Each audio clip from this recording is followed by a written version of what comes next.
मेरो भाइ जन्मियो ताते गर्ने भयो, आज 15 वर्षको भयो, तर कन्काई पुल बनेन।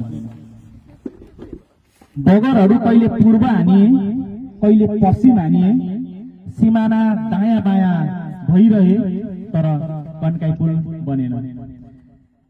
काँसघारी कति फुले, काँसघारी कति फुले, कति लडे झरे मरे, तातो बालुवामा समेत रसिलो खरबुजा फले, हिलोमा चिप्लिएर कति लडे लडे, तर कन्काई पुल बनेन।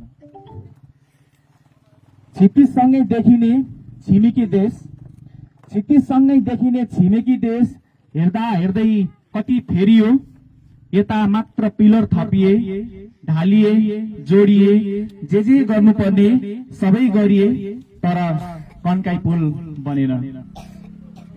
सम्बन्ध जोड्ने हुलाकी बाटो, हेर्दा हेर्दै कालो पत्रे भयो, सम्बन्ध जोड्ने हुलाकी बाटो, हेर्दा हेर्दै कालो पत्रे भयो, झापा फेरियो, गौरीगंज फेरियो, हिँड्ने लचक फेरियो, बोल्ने लवज फेरियो, लाउने कवच पनि फेरियो, तर ज्यान जाला कन्काई पुल बनेन।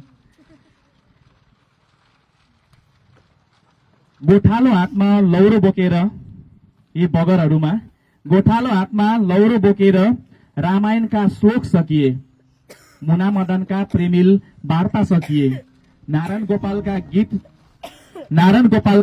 गीतसँगै नवराजका कविता सकिए, जवानी सकिए, जागर सकिए, यही बगरमा कतिका जीवन सकिए, तर कन्काईका पीडा सकिएन। बहाना र आशामा टोलाइरहने कन्काई पुल बनेन।